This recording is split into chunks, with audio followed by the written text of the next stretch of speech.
This video is brought to you in association with a gate and some goats.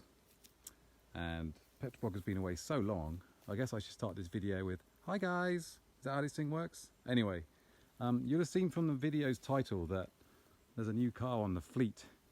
And it might come as a surprise, because, well, it comes as a surprise to me, it has to be honest. But there's a new member of the fleet. And I guess the big reveal is due. We have bought, well, I have bought, no one else is going to do it, a Renault Laguna, commonly known to be one of the least reliable cars in the world. Consistently bottom of reliability surveys, consistently bottom of satisfaction surveys, and yeah, they're considered no-go zones by half the population, if not the entire population of the world. But we dare to go where other buyers dare not tread. After all, we did buy a Daewoo Musso and live to tell the tale. So, without further ado, what does a £100 Renault Laguna look like? Brace yourself, we're going in.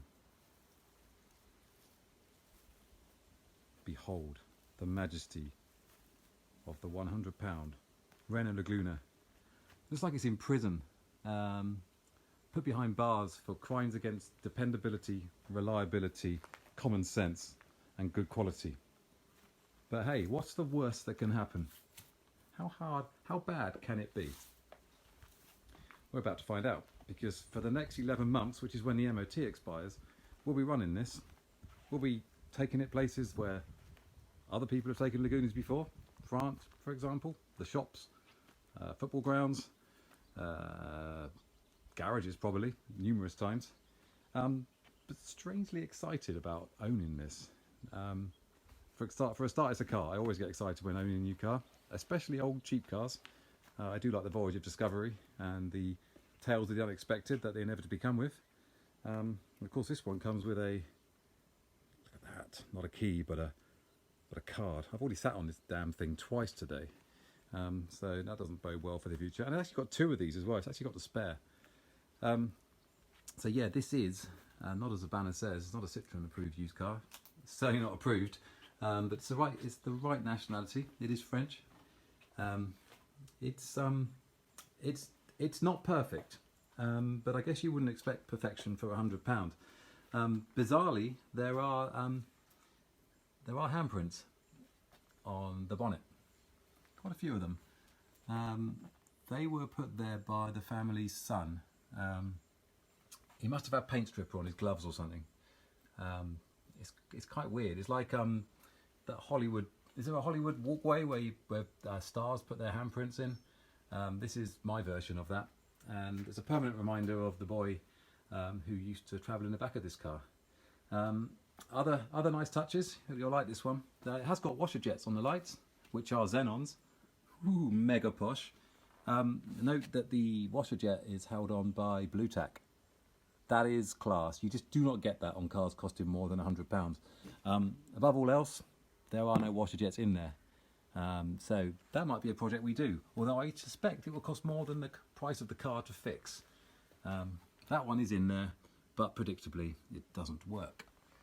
I do like the grille. I've always liked the little grille and the bit on top of the grille, but I'm strange. Moving down the side of the car, it has wheels, which is good for £100, so you could argue that a £25 a wheel. Very bizarre, I've never noticed this, but it's a very strange place to put indicators. So small pygmy goats will see when the Laguna is indicating left or right. It's a really bizarre place. Obviously the modern trend is to put them in mirrors, and obviously older cars had it in the wing.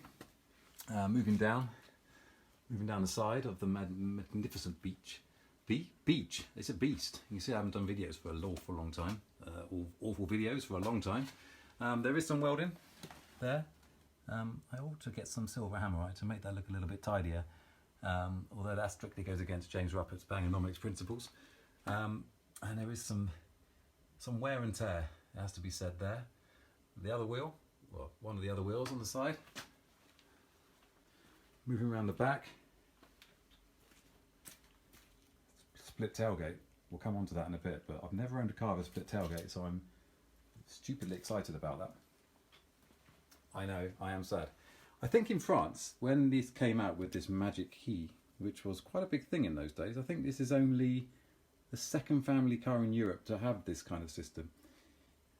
I think this was in France. You could walk up to the car, it would unlock itself. I could be wrong. I'm going to check that. But in Britain, you couldn't do that. You had to lock the car first or unlock the car first.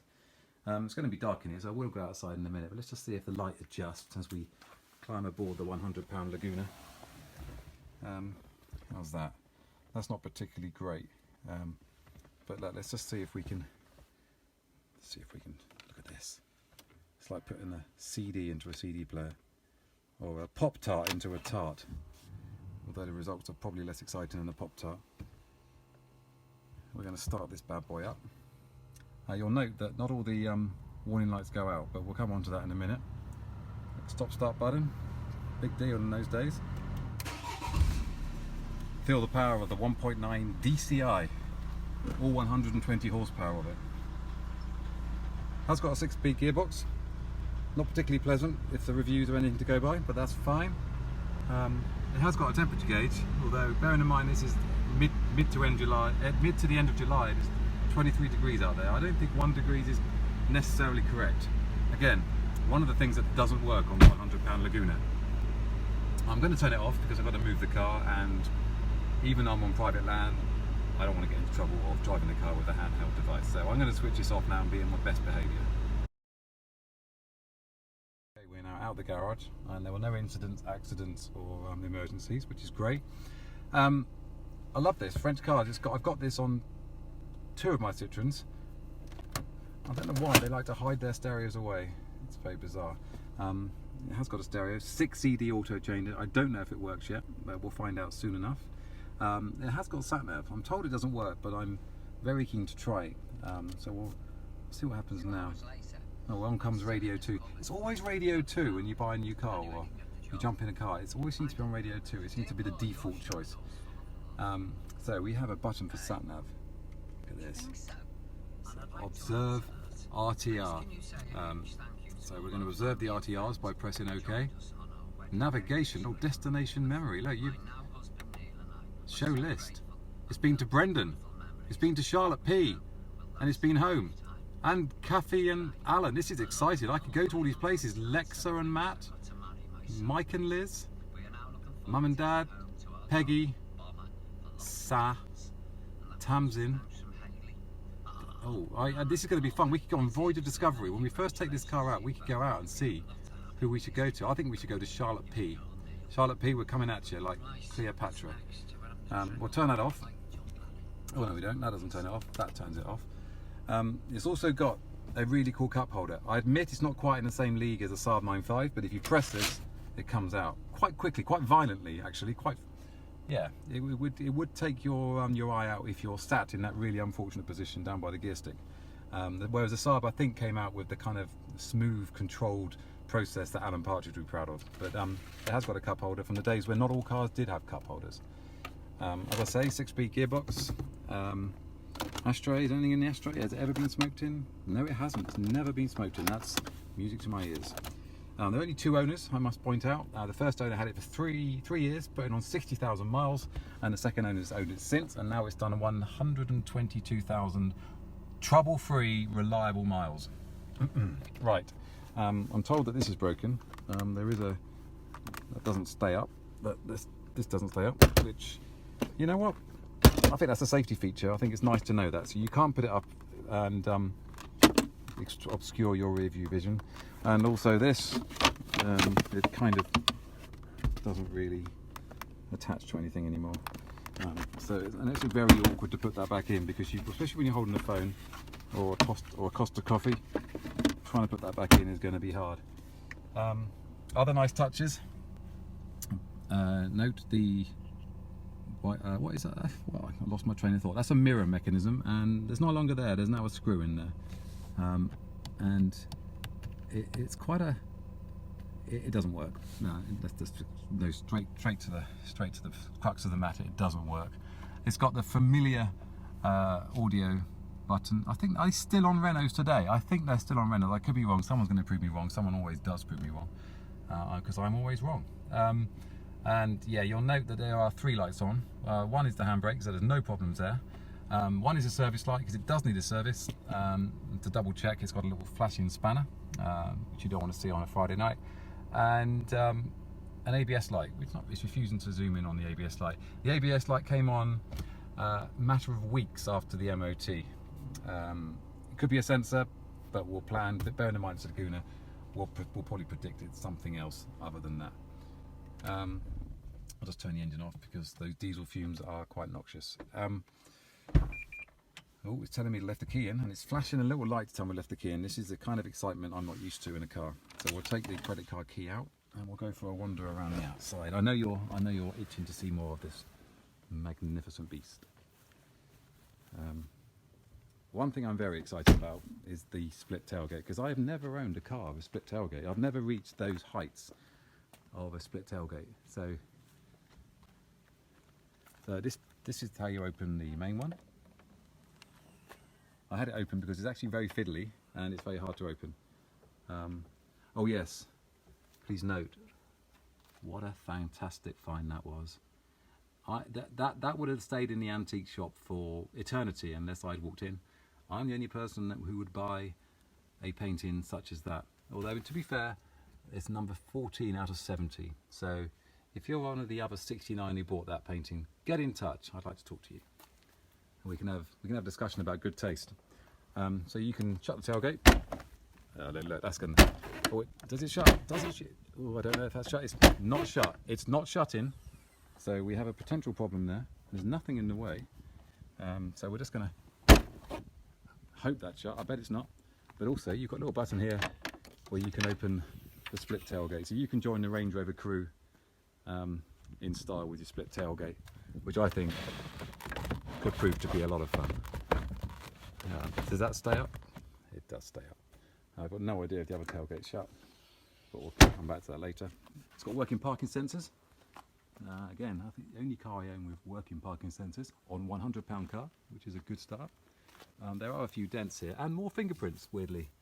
I reckon, I'm not going to name him because that would be unfair, but I reckon he must have worn paint strimmer on his gloves or acid or something, because his fingerprints are everywhere.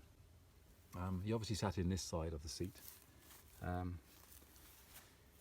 Yeah, there are a few dents and scrapes on this side, but hey, do we care? Not really, not when you're buying a £100 motor. Oh, I've got to mention, it's got a big sunroof, which does work all the way. And it does close again as well, which is good for a French car. But you know something? I'm jumping ahead of myself here a bit, but I think that's a damn fine looking estate car. Or sport tourer, you can't really call it an estate. It's more of a hatch with a slightly bigger boot. But I think that's aged remarkably well. And in 10 years' time, there won't be many of these left because people don't buy them. People do their level best not to buy these cars.